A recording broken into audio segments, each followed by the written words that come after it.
Welcome to the Higher Learning Podcast, the show where ambition meets strategy. This is your go-to space for career truth, financial empowerment, leadership growth, and real conversations that are unfiltered and uncut. If you're ready to elevate your career, confidence, and future, then you're in the right place. Join our co-hosts, HR professionals Yolanda, Aaron, and Caroline, right here, right now, for an episode of Higher Learning. Welcome to Higher Learning. We're back for another episode, and today we're going to talk about horrible bosses. We're welcoming Aaron. Hey y'all, it's your girl Aaron, your trusted human resources business partner. And Caroline. Good afternoon. Welcome to Higher Learning. I'm your trusted risk management and branding specialist. And I'm Yolanda, here to serve you. We're talking about horrible bosses. First of all, did y'all watch that movie? It came out like maybe a decade ago. But it was one of my hilarious. faves. It must be something that I need to see. I did not see that. It's a good movie. I think it's like two of them. It's like Horrible Bosses and Horrible Bosses 2. Yes. What? Okay. Yes. I'm going to Netflix it or Prime it today. Yes. Yeah. Okay, but seriously, in all seriousness, while that movie was hilarious, horrible bosses can be stressful and headaches and make your work life a nightmare. So we're going to get into it. What are some horrible boss characteristics, y'all? One that immediately jumps to my mind, and having experienced this, a micromanager. Oh my gosh. I don't like a micromanager. A micromanaging supervisor, a micromanaging boss can truly fail your career trajectory and your career path, and can the day-to-day job, the day-to-day duties, the day-to-day responsibilities stressful. And a lot of times that stress is make unnecessary. It's one-sided, it's unwarranted. And in terms of overall employee engagement and teamwork and pushing forward the vision of that organization, micromanagement is one of those things that it's a fun thing. Wow. I agree with you. I also think a jealous boss, one who looks at everything that you does and wish that they knew how to do it. And are they jealous or are they incompetent? Because that was gonna be mine. Like a boss who does not know anything, an incompetent boss, and they weaponize their incompetence. Oh wow! Against you. It's like, oh, because you don't know, now I'm not. Because I know, now I'm the enemy. So you know. So the weaponization transcends to jealousy. Mm-hmm. I think so. Which is very unfortunate. Happens. Definitely happens. You know what else? I've had a boss once, and rest his soul, he passed. But he was a jokester. Everything was a joke. And it was cool because it made work fun. But sometimes it's like, okay, I really need you to be serious right now. Like this is a serious matter that we're discussing. Right. But he just was 100% of the time on joke time. Wow. But he wasn't horrible. I don't know, but sometimes it's like, come on now, like let's be real. I think a boss who does not understand their role, that's not a leader, and does not have leadership qualities, that would be scary for me. Yeah, because a lot of people get promoted because they do the job really well. So they go from being like a regular employee, a non-supervisory, up into leadership, into a manager. But because that doesn't make you a good leader. That's like right. you're really great at what you do, but that's a good one. You don't know how to manage people. You're terrible with people.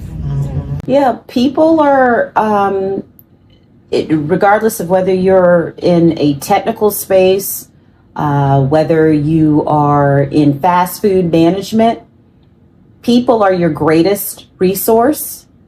People also are your most dynamic entities, of which you can plan and have all of the book smarts and all of the experience that you think you have. But in terms of managing people, that takes a great deal of insight. It takes a great deal of patience, and it takes a great deal of leadership. And I think oftentimes the word leadership is thrown around just randomly. And it's just because you have the title does not necessarily mean that you have the acumen or the rigor for being an effective leader of people. Mm-hmm. Leading technology, being that subject matter technical expert in whatever area, the game changes when you have a team that you are responsible for and you are in a leadership role. Yep. How do we handle it, you guys? How do you handle a micromanager? Wow.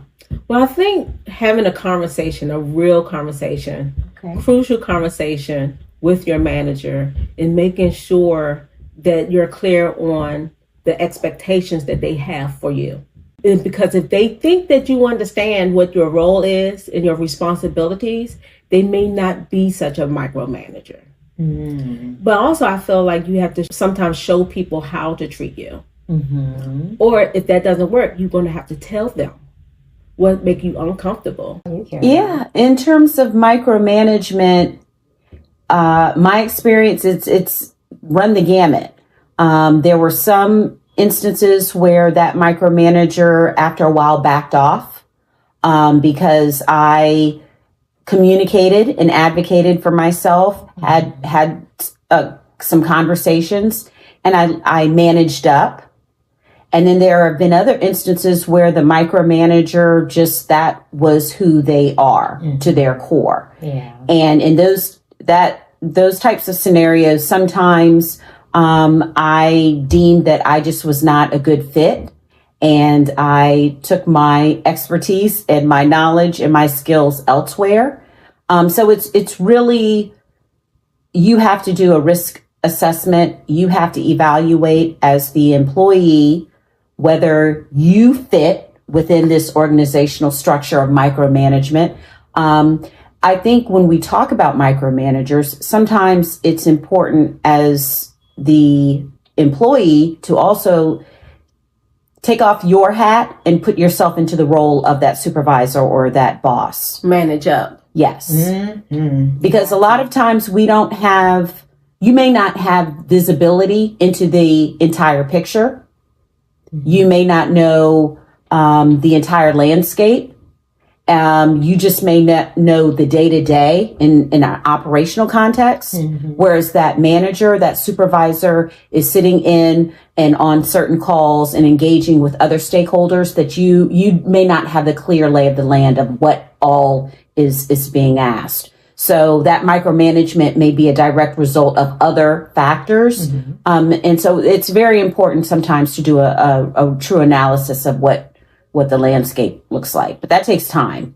And that a lot of times you may just not know everything. And I would say sometimes you just got to suck it up and deal with it. Like if you know that your supervisor is a micromanager, my advice would be to try to beat them to the punch. Yes. Like you can anticipate exactly what it is they're going to want next or what they already, because it's usually they ask you to do something and they following up on it. So send them an email to give them the status. Yes. Before they ask you what's the status. Like, you know, so that's a very good approach. approach. What I would do. And then eventually they were like, oh, this person is on it. And they kind of back off. Make sure that it is micromanagement, because sometimes that manager may not really understand what it is that you do and trying to figure it out or trying to learn from you and trying to understand what it is that you're doing. That's incompetent. Or it could be a trust issue. They may not trust that you could get the job done. And then they could have been a manager who used to do that task. And they know that task well. And they're not used to managing. They used to being task oriented. And they probably want to continue to be. And now you have that role.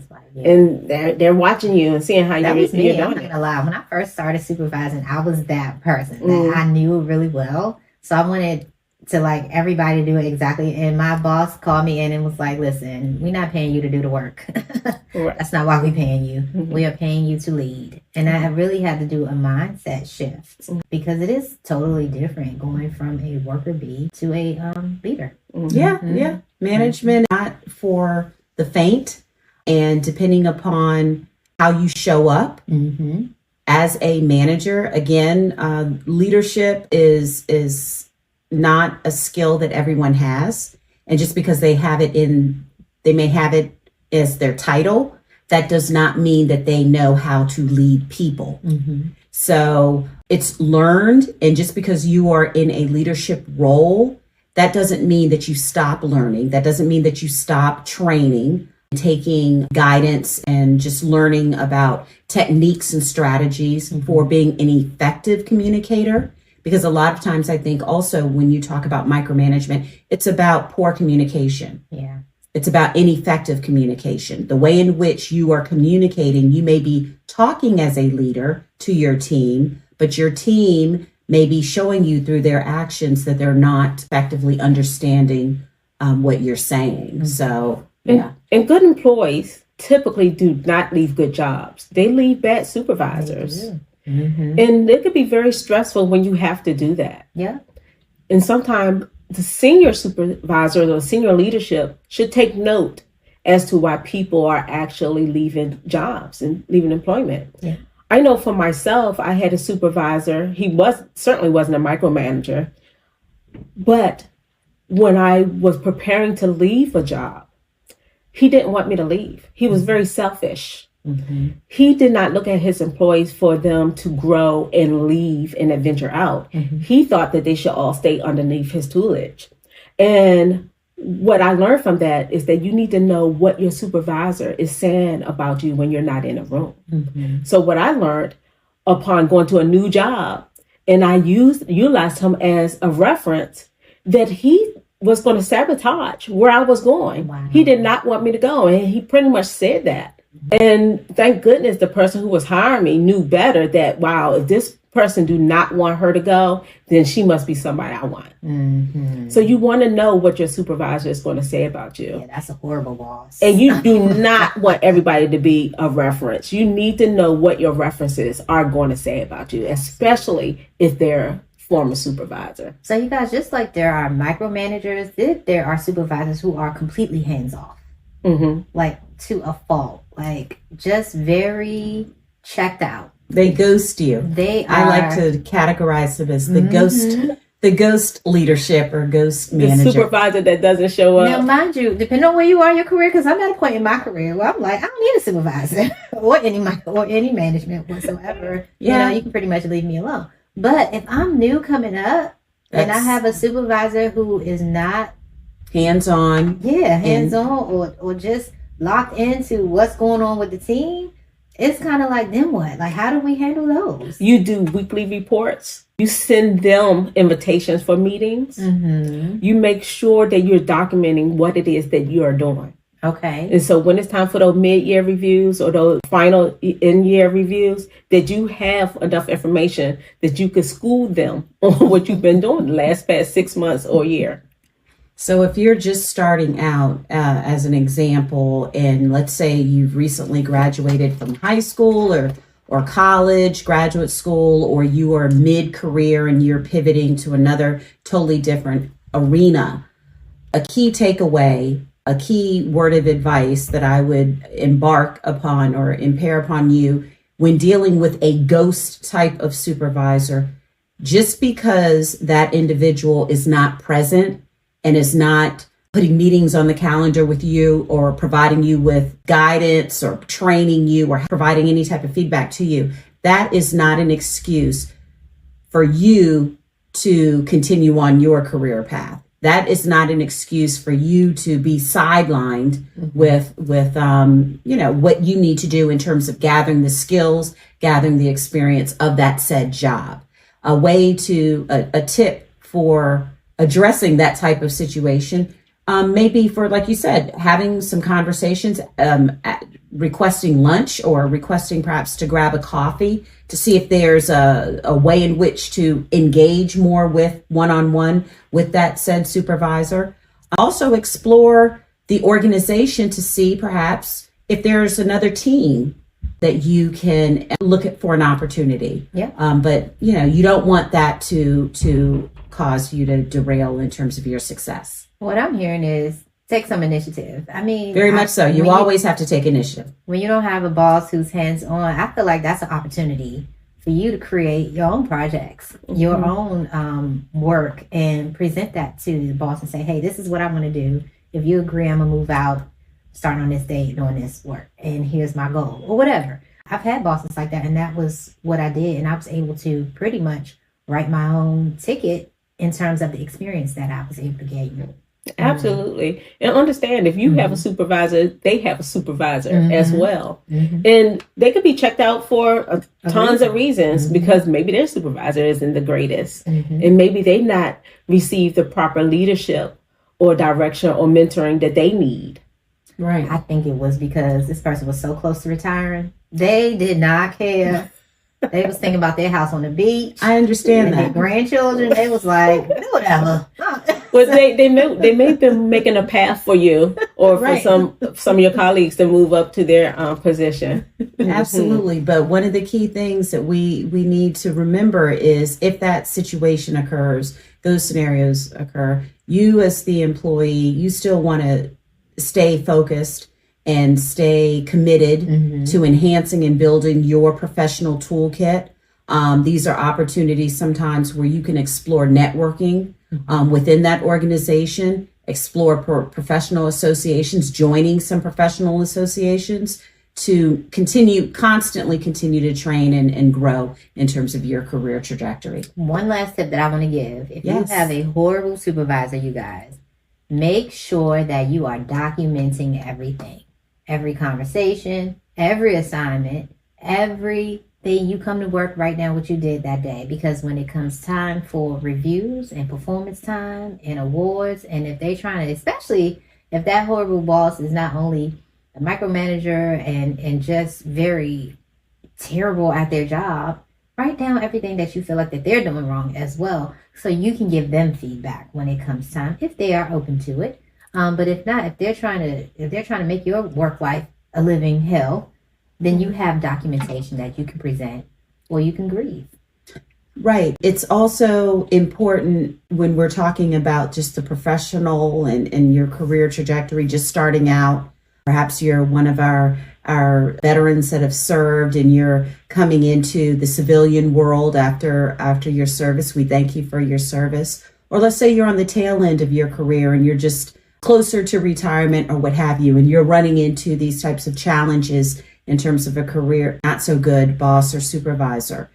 You should, and I recommend, doing a self-assessment, your own self-evaluation. Where am I in terms of my career path currently? What is my current state? And what is my unique value proposition, my UVP, that I bring to the table?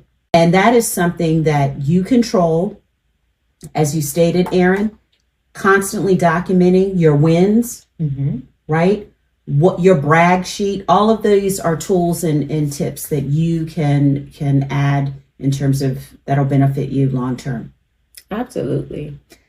So in conclusion, you guys, if you have a horrible boss, we want you to be proactive, beat them to the punch if they're a micromanager, take initiative if they're hands off, document if they're that bad, and then self-assess. Like Caroline said, making sure that you are writing down everything that you've done and you've accomplished. Absolutely. And where there are horrible bosses, we understand that there are great ones as well. So Higher Learning welcome you to send us in your stories about your great bosses and those that you respect and look up to. We want to hear your stories. Absolutely. And we invite you to join us for our next episode. We encourage you to like, share, follow, and subscribe. And again, thank you so much for joining us today on the next episode of Higher Learning. Thank you. Thank See you. you. Bye. Bye, everybody.